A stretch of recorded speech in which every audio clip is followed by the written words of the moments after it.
The White Ship by H.P. Lovecraft. I am Basil Elton, keeper of the North Point light that my father and grandfather kept before me. Far from the shore stands the grey lighthouse, above sunken slimy rocks that are seen when the tide is low, but unseen when the tide is high. Past that beacon for a century have swept the majestic barks of the seven seas. In the days of my grandfather there were many. In the days of my father, not so many.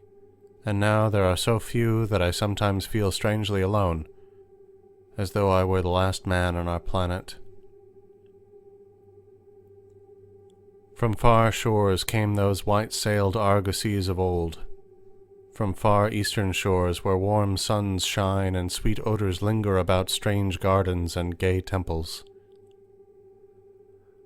The old captains of the sea came often to my grandfather, and told him of these things which in turn he told to my father, and my father told to me, in the long autumn evenings when the wind howled eerily from the east.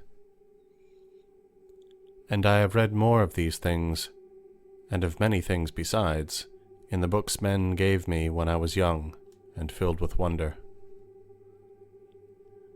But more wonderful than the lore of old men and the lore of books is the secret lore of ocean. Blue, green, grey, white, or black, smooth, ruffled, or mountainous, that ocean is not silent. All my days have I watched it and listened to it, and I know it well. At first it told to me only the plain little tales of calm beaches and near ports, but with the years it grew more friendly and spoke of other things, of things more strange and more distant in time and space. Sometimes at twilight the grey vapours of the horizon have parted to grant me glimpses of the ways beyond, and sometimes at night the deep waters of the sea have grown clear and phosphorescent to grant me glimpses of the ways beneath. And these glimpses have been as often of the ways that were, and the ways that might be, as of the ways that are. For ocean is more ancient than the mountains, and freighted with the memories and the dreams of time. Out of the south it was that the white ship used to come when the moon was full and high in the heavens. Out of the south it would glide very smoothly and silently over the sea. And whether the sea was rough or calm, and whether the wind was friendly or adverse, it would always glide smoothly and silently, its sails distant, and its long, strange tiers of oars moving rhythmically. One night I espied upon the deck a man, bearded and robed, and he seemed to beckon me to embark for far unknown shores. Many times afterward I saw him under the full moon, and never did he beckon me. Very brightly did the moon shine on the night I answered the call, and I walked out over the waters to the white ship on a bridge of moonbeams. The man who had beckoned now spoke a welcome to me in a soft language I seemed to know well, and the hours were filled with soft songs of the oarsmen as we glided away into a mysterious south, golden with the glow of that full, mellow moon. And when the day dawned, rosy and effulgent, I beheld the green shore of far lands, bright and beautiful, and to me unknown.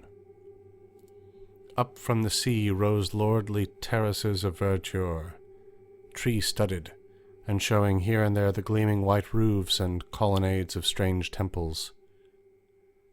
As we drew nearer the green shore, the bearded man told me of that land, the land of Zar, where dwell all the dreams and thoughts of beauty that come to men once and then are forgotten.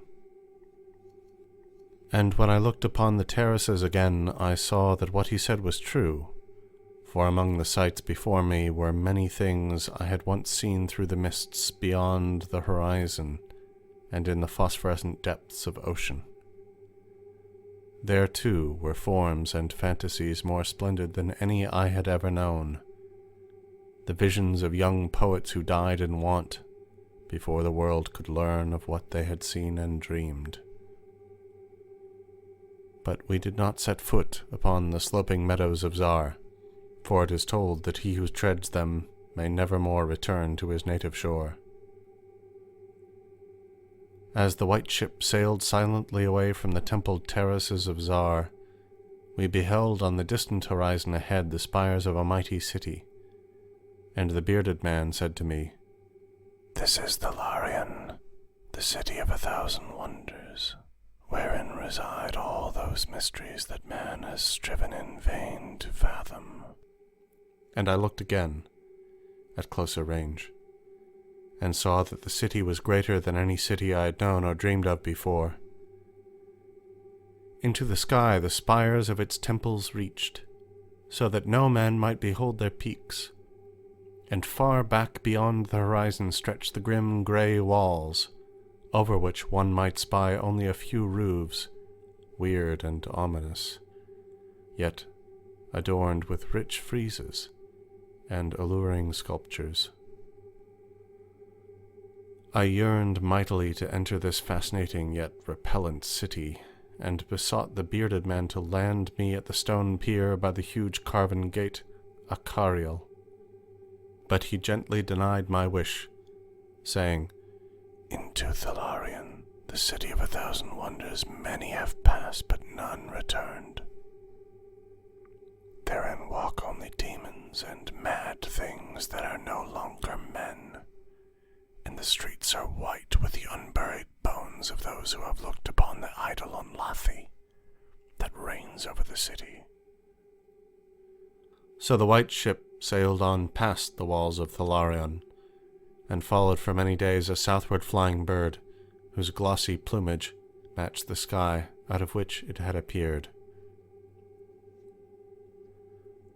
Then came we to a pleasant coast, gay with blossoms of every hue, where as far inland as we could see basked lovely groves and radiant arbours beneath a meridian sun. From bowers beyond our view came bursts of song and snatches of lyric harmony, interspersed with faint laughter, so delicious that I urged the rowers onward in my eagerness to reach the scene. And the bearded man spoke no word, but watched me as we approached the lily-lined shore. Suddenly, a wind blowing from over the flowery meadows and leafy woods brought a scent at which I trembled.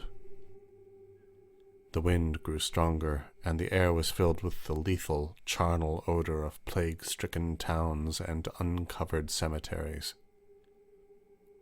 And as we sailed madly away from that damnable coast, the bearded man spoke at last, saying, "This is Sura, the land of pleasures unattained."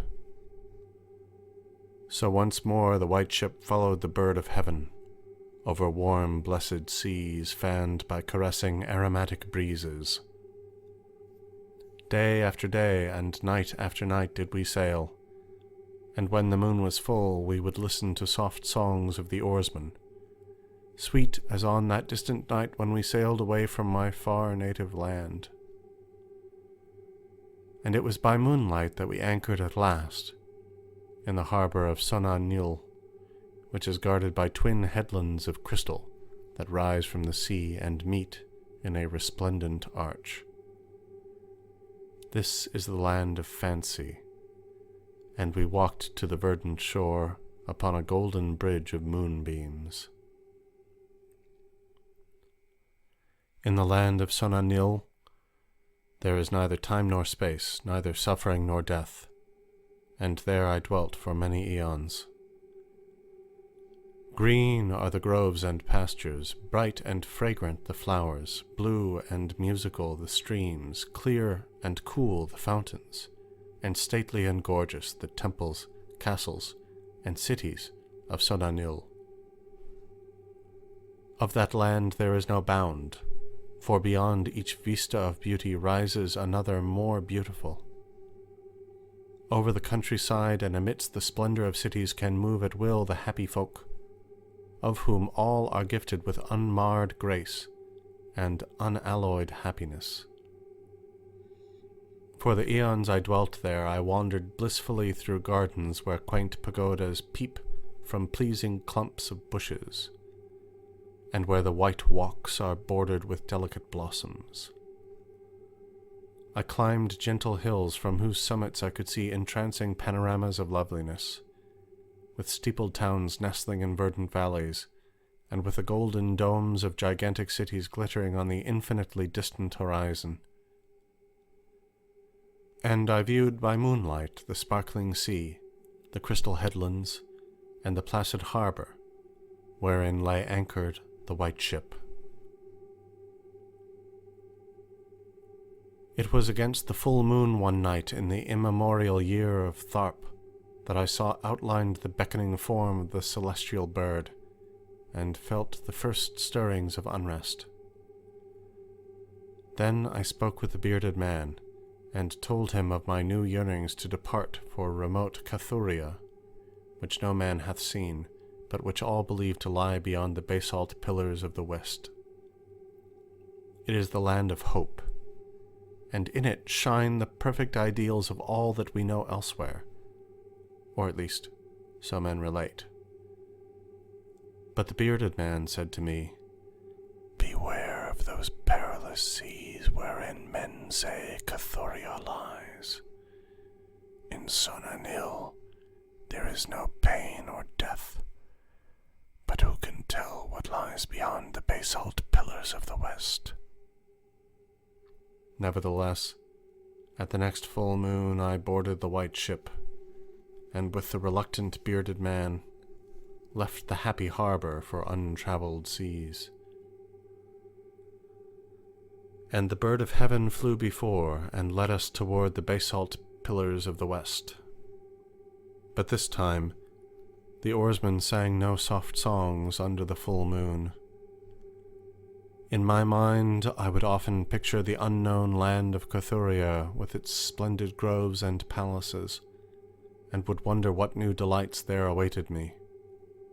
Cathuria, I would say to myself, is the abode of gods and the land of unnumbered cities of gold.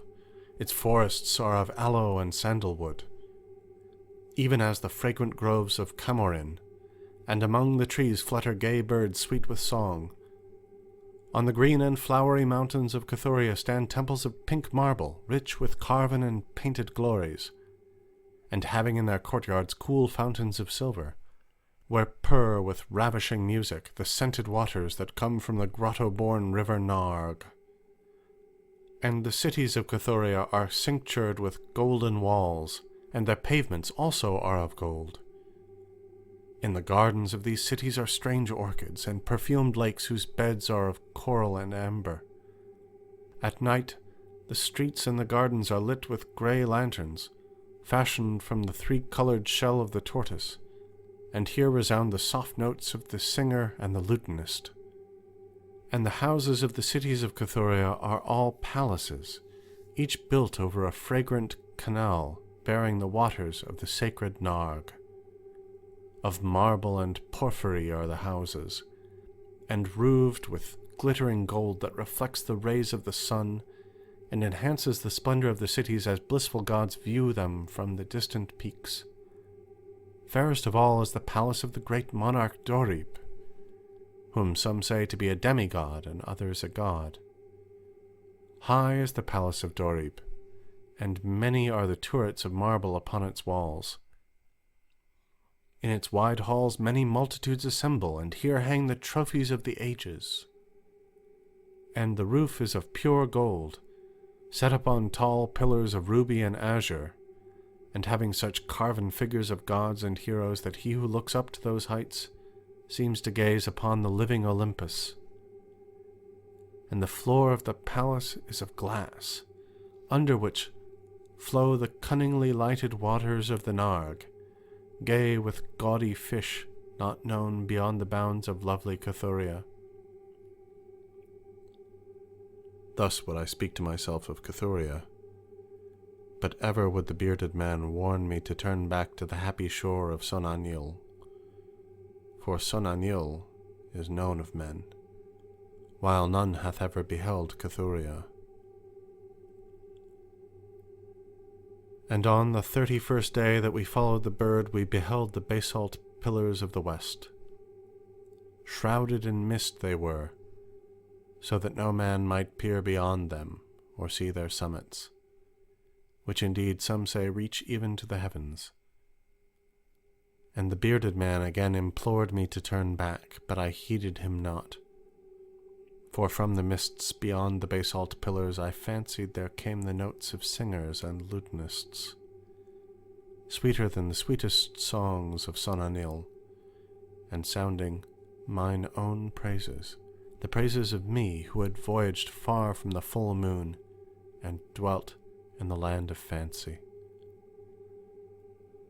So to the sound of melody, the white ship sailed into the mist betwixt the basalt pillars of the west.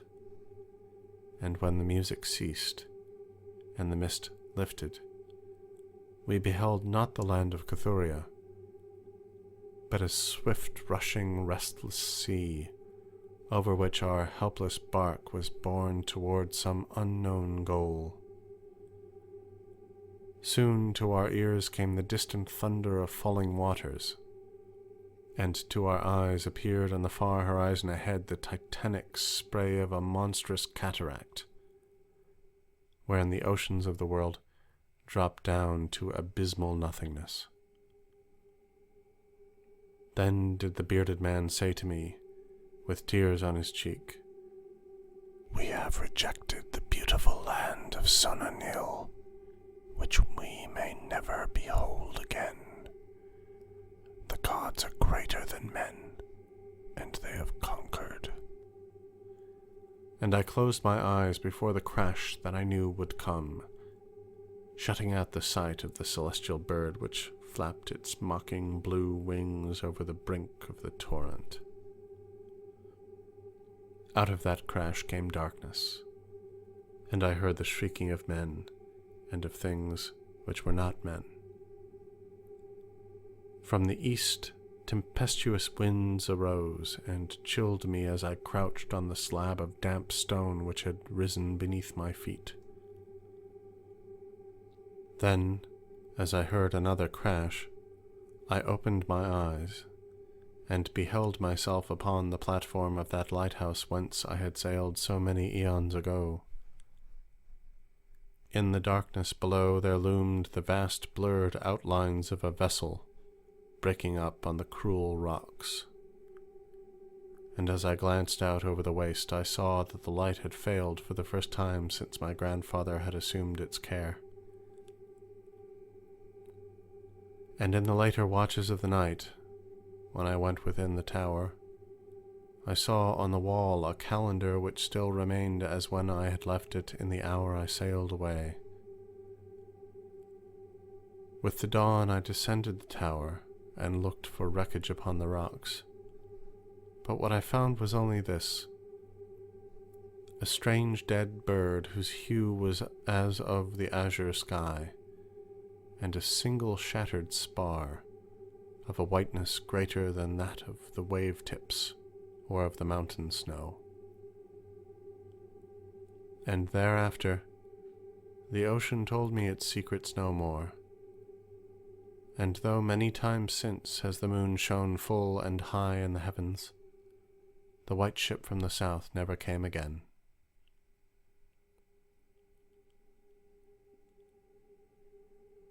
End The White Ship by H.P. Lovecraft.